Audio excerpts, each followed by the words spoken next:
Hello दोस्तों, तो नया साल आपको मुबारक हो।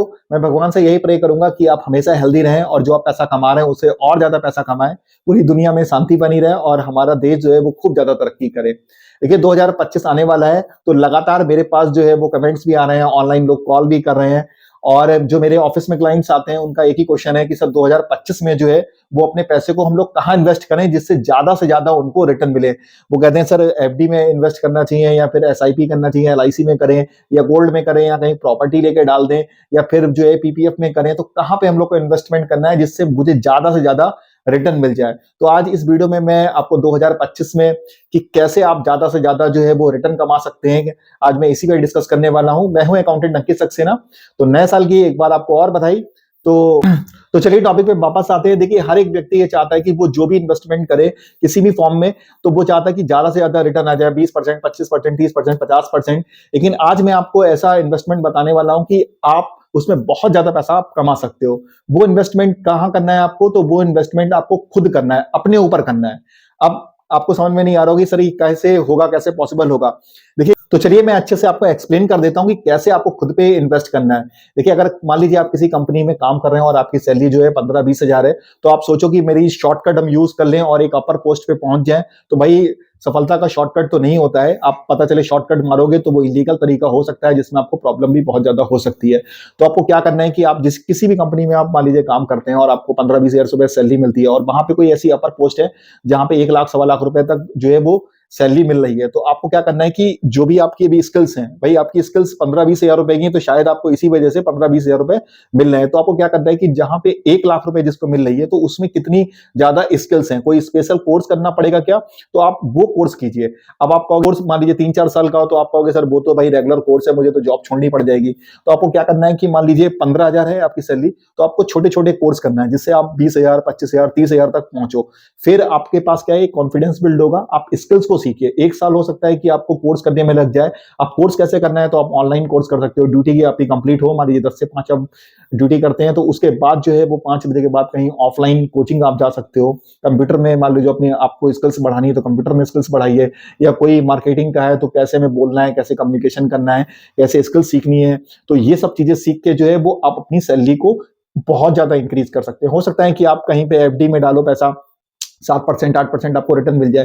लेकिन अगर आप खुद पे काम करोगे तो हो सकता है कि अब अभी आपकी सैलरी 15 हजार हो और 1 साल बाद जो है वो आपकी सीधे 30 हजार, 35 हजार रुपए हो जाए, मतलब 100% का ग्रो देखने को आपको मिले। तो आपको खुद पे काम करना है, क्योंकि जैसे आपकी इनकम कम होगी तो आपका इन्वेस्टमेंट भी कम होगा। जैसे मान लो 15 हजार रुपए अगर आपको मान लीजिए मिल रहा है, तो आप 5 हजार, 4-6 हजार रुपए सारे खर्चे करने के बाद बड़ा मुश्किल से बचा पाओगे। तो आपकी इन्वेस्टमेंट भी कम होगी, तो इन्वेस्टमेंट कम होगी तो रिटर्न भी आपको कम मिलेगा। मान ले रहे आपने एसआईपी में डाल दिया तो 10-12% आपको मिल गया, तो वो एक एवरेज होगा। लेकिन आपने खुद पे काम करा, 1 साल 2 साल खुद पे काम करा और 30 हजार, 40 हजार तक की सैलरी पे आप पहुंच गए, तो आप क्या करोगे कि 10 हजार, 15 हजार रुपए बचा पाओगे।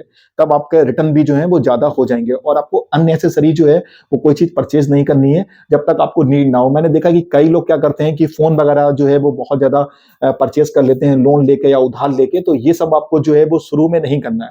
शुरू में आपको जो बहुत नीड है, आपको जो चीजें बहुत जरूरी हैं, आप वही करिए और फिर इन्वेस्टमेंट करते रहिए। तब कहीं जाके जो है वो अच्छा सा आपका रिटर्न हो जाएगा। तो अपनी स्किल्स पे काम कीजिए और जहां भी हैं आप, जिस पोस्ट पे हैं, आप कोशिश करिए कि मुझे अपर पोस्ट पे पहुंचना है। इसके लिए कोई कोर्स करना है तो वो कीजिए, ऑनलाइन कीजिए, ऑफलाइन कीजिए। या फिर जो सक्सेसफुल लोग हैं उसमें ज्यादा, जिनको मान लीजिए सैलरी मिल रही है, तो आप उनसे दोस्ती कीजिए, उन बात करिए कि वो ऐसा क्या कर रहे हैं कि उनकी इतनी ज्यादा जो है वो सैलरी हो जाती है। वो जॉब का टाइम कंप्लीट होने के बाद क्या और एक्टिविटी करते हैं, तो आप उनके साथ घुलिए मिलिए। 1 साल 2 साल आप करोगे तो मुझे पूरी उम्मीद है कि आपकी जहां पे भी हैं आप, अगर 40 हजार सैलरी है तो आप 60 हजार 70 हजार पे पहुंच जाएंगे। अगर 15 हजार पे हैं तो 20 हजार, 25 हजार, 30 हजार। मैं अगर खुद की बात करूं तो मैं खुद अपने आप को लगातार अपडेट करता रहता हूं। जैसे कि इनकम टैक्स के कोई नए अपडेट्स आते हैं तो मुझे पढ़ना होता है, क्योंकि मुझे आपको ही बताना है, मुझे क्लाइंट को भी बताना है। या फिर जीएसटी की आप देखते हो मीटिंग्स वगैरह होती रहती हैं, तो जीएसटी के नए अपडेट्स आते रहते हैं, तो मुझे अभी भी पढ़ना होता है कि हाँ क्या अपडेट्स आए हैं, मुझे क्लाइंट को बताना है। अगर मैं ये सब नहीं करूंगा तो मेरे पास क्लाइंट जो है वो वापस चले जाएंगे, या मैं ऑनलाइन आपको अच्छे से एक्सप्लेन नहीं कर पाऊंगा, तो मेरी भी इनकम क्या होगी, कम होती चली जाएगी। तो आपको लगातार अपने आप को अपडेट करना है। ये नहीं सोचना है कि अरे नहीं मेरे मुझे तो भैया सब कुछ आ गया, तो या 15-20 हज़ार रुपए मेरी सैलरी मुझे मिल रही है, तो 4-5 साल तो भाई लग ही जाते हैं 30,000-35,000 में पहुंचने में। तो आप ये मत सोचो, 1 साल अगर अपने अपने ऊपर काम कर लिया तो आप देखिएगा, आप 15,000 है, 30,000-35,000 आराम से आप पहुंच जाओगे। क्योंकि ये मेरा खुद का एक्सपीरियंस है, या मेरे पास जो क्लाइंट्स आते हैं, मैं जब उन्हें ऐसे टिप्स देता हूं तो वो खुद पे अगर काम करते हैं। जैसे किसी को मान लीजिए एक्सेल नहीं आता है प्रॉपर चलाना, तो एक्सेल सीखिए, टैली सीखिए, या फिर आप अगर कोई वेब डिजाइनिंग करते हैं तो उसमें और बेहतर तरीके से सीखिए कैसे डिजाइनिंग हो सकती है, मार्केटिंग का और सीखिए, अपनी स्किल्स को बेहतर कीजिए।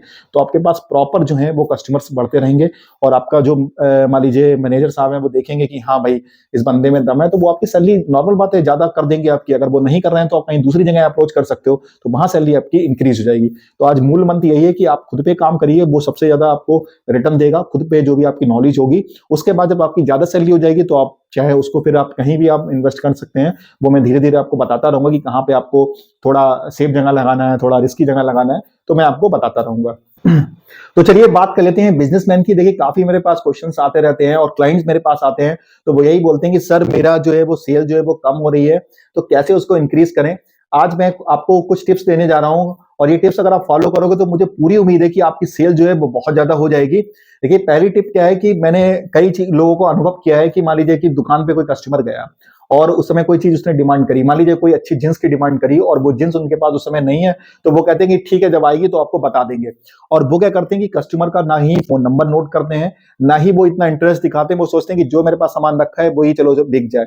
लेकिन आपको ऐसा नहीं करना है। आपको क्या करना है कि अगर किसी कस्टमर ने मान लीजिए कोई स्पेशल जींस मांगी है, कोई कलर आपको मांगा है, अगर वो आ जाती है आपकी शॉप पे, आप 1-2 दिन में हो सके तो मंगा लीजिए, और उस कस्टमर का जरूर कॉन्टेक्ट नंबर नोट कर लीजिए और उनको कॉल कीजिए कि सर देखिए आपकी जींस आ गई है, आप आ जाइए। नहीं तो आप जो है, मैं आप बताओ तो मैं अपने शॉप का एक लड़का भेज के आपके घर पे जो है वो आपको दिखवा दूं। तो इससे क्या है कि वो व्यक्ति ये समझेगा कि आप काफी रिस्पॉन्सिबल बिजनेसमैन हो, कि देखो मेरी डिमांड जो थी वो उन्होंने मंगवाई है। तो वो कोशिश करेगा कि अगली जो है कोई भी आइटम खरीदेगा तो वो आपकी दुकान से ही खरीदने की कोशिश करेगा, कि अगर नहीं भी होगा तो मेरे ये भैया जो है वो मंगा देंगे। तो आप कोशिश, जो भी कस्टमर आपकी दुकान पे आ रहा है उसका कॉन्टैक्ट नंबर लो, थोड़ा पर्सनल उससे बातचीत करो कि उनकी क्या नीड है क्या नहीं है। तो आप उनकी नीड को पूरा करोगे तो मुझे उम्मीद है कि वो आपका एक पक्का कस्टमर हो जाएगा। तो सेकंड टिप्स की बात कर लेते हैं। देखिए जब कभी भी फेस्टिवल आए तो आप कोशिश ये करो कि फेस्टिवल के टाइम पे जो कस्टमर आपके पास शॉप पे आते हैं तो आप उनको गिफ्ट जरूर दीजिए, चाहे छोटा ही गिफ्ट दीजिए लेकिन गिफ्ट जरूर दीजिए। अब कैसे आपको गिफ्ट देना है, मान लीजिए अगर उसने 1,000 रुपए की शॉपिंग करी आपके यहाँ से और आपको 10% का प्रॉफिट हो रहा है, मतलब 100 रुपए का प्रॉफिट हो रहा है, तो आप क्या करो कि 10-15 रुपए का या 20 रुपए 25 रुपए तक का गिफ्ट आप जरूर दो, अच्छे से उसको पैक करा के। और गिफ्ट देते समय क्या है कि उसको ऐसे गिफ्ट आप दे रहे हो तो एक उसका फोटो भी खींच लीजिए और उनसे ये कह दीजिए कस्टमर से कि सर प्लीज जो है वो आप अपने स्टेटस पे लगा दीजिएगा, इसको फेसबुक पे लगा दीजिएगा।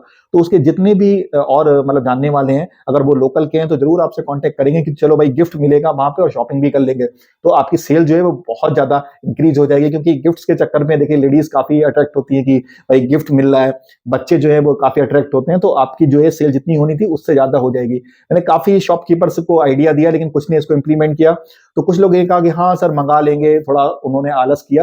लेकिन जिन्होंने मेरे कस्टमर्स ने जिन्होंने मंगाए गिफ्ट्स और दिए तो उन्होंने वास्तव में कहा कि हाँ सर सेल बहुत बड़ी है।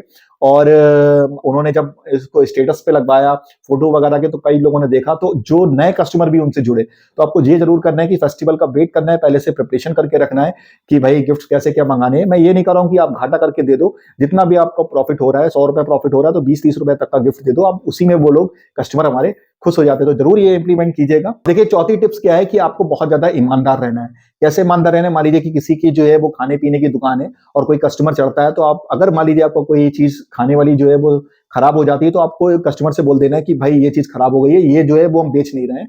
तो वो कस्टमर कहेगा यार देखो कितना व्यक्ति ईमानदार है।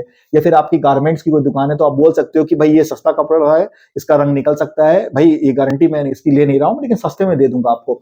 तो क्या होगा कि वो उसको लगेगा कि हाँ यार देखो कितना ईमानदार जो है वो हमारे दुकानदार हैं, तो आपसे वो दिल से कनेक्ट हो जाएगा कि हाँ मेरा पैसा जो है यहाँ खराब नहीं जाता। अगर कोई चीज खराब है तो वो हमारे सामने वाले बोल देते हैं दुकानदार कि हाँ ये खराब है तो नहीं लेना है। तो आप ये टिप्स अगर फॉलो करोगे तो आपको खुद में भी सुकून लगेगा कि हाँ यार तो मैंने आज अच्छा काम किया, और कस्टमर को भी लगेगा कि हाँ मेरा पैसा यहाँ पे दुकान पे खराब नहीं होता। अगर खराब चीज है तो मुझे बता दिया जाता है और मुझे अच्छी चीज जो है ऑफर की जाती है। आप करोगे तो आपको बहुत ज्यादा सेल हो सकती है।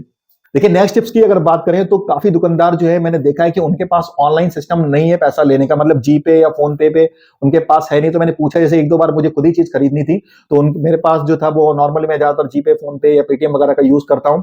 तो मैंने कहा कि सर मुझे ये लेना है, तो बोले नहीं सर आप ऐसे ले लीजिए, लेकिन मेरे पास अभी जीपे या फोन पे नहीं है क्योंकि हम लोग रखते नहीं। तो मैंने पूछा कि क्यों नहीं आप रखते, तो बोले सर फ्रॉड हो जाते हैं या मैं इतना जानकार नहीं हूँ, मैं अनएजुकेटेड हूं, तो मुझे समझ में नहीं आता है। तो आप धीरे धीरे उस चीज को सीखिए, बहुत ही सिंपल चीज है, अपने बच्चों से सीखिए कि कैसे क्या करना है। साउंड सिस्टम आप लगवा लीजिए क्योंकि जो यंग जनरेशन आ रही है 20 साल 25 साल 30 साल की, वो ज्यादातर जीपे फोन पे या पेटीएम वगैरह ऑनलाइन का यूज कर रही है, यूपीआई का।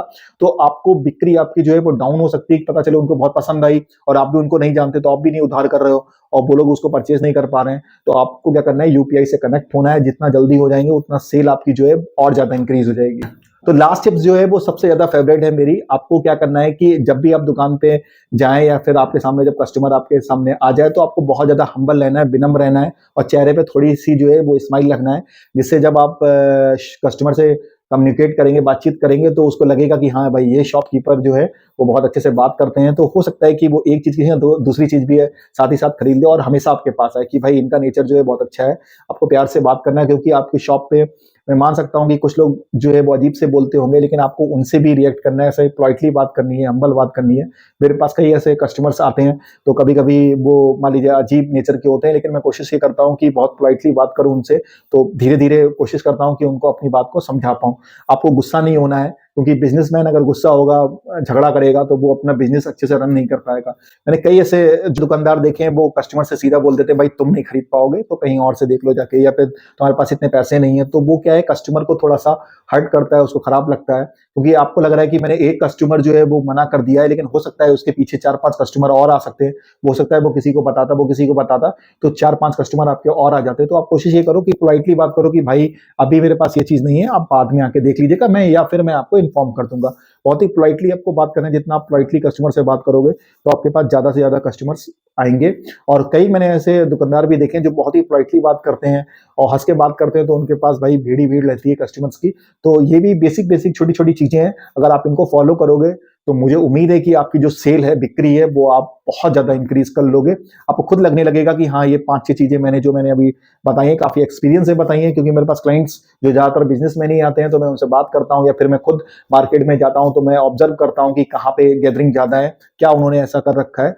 और ये सब चीजें आप अगर करोगे तो मुझे उम्मीद है कि आपकी सेल बहुत ज्यादा इंक्रीज होगी। और जो हमारे जो एम्प्लॉयड हैं, जो सैलरीड पर्सन है, वो अपनी स्किल्स को बेहतर करते रहें, लगातार कोर्सेज करते रहें, सीखते रहें, क्योंकि करते रहें, अपनी स्किल्स को मजबूत करते रहें, क्योंकि जितनी आपके पास स्किल्स होगी उतनी ही सैलरी आपकी इंक्रीज होती रहेगी। तो आज भाई मूल मंत्र यही है कि आप खुद पे काम करिए, जो भी आपका बिजनेस है उसमें बेस्ट देने की कोशिश करिए। आपको इतना ज्यादा रिटर्न मिल जाएगा कि आपको लगेगा कि हाँ भाई अब मैंने बहुत ज्यादा अच्छा पैसा कमा लिया या मैं अच्छी पोजीशन पे आ गया हूँ। तो मुझे उम्मीद है कि आपको सब कुछ क्लियर हो गया और ये जो मैंने आज टिप्स बताई हैं आप उनको फॉलो करेंगे। और मुझे उम्मीद है कि 2025 के लास्ट 31 दिसंबर तक जो है वो आप देखोगे मुझमें बहुत ज्यादा बदलाव आ चुका है। तो ये टिप्स जिसको अच्छी लगी है तो प्लीज कमेंट कीजिएगा, और आप कौन सी टिप को ज्यादा फॉलो करने वाले ये भी लिखेगा। मिलता हूँ नेक्स्ट वीडियो में। Thank you.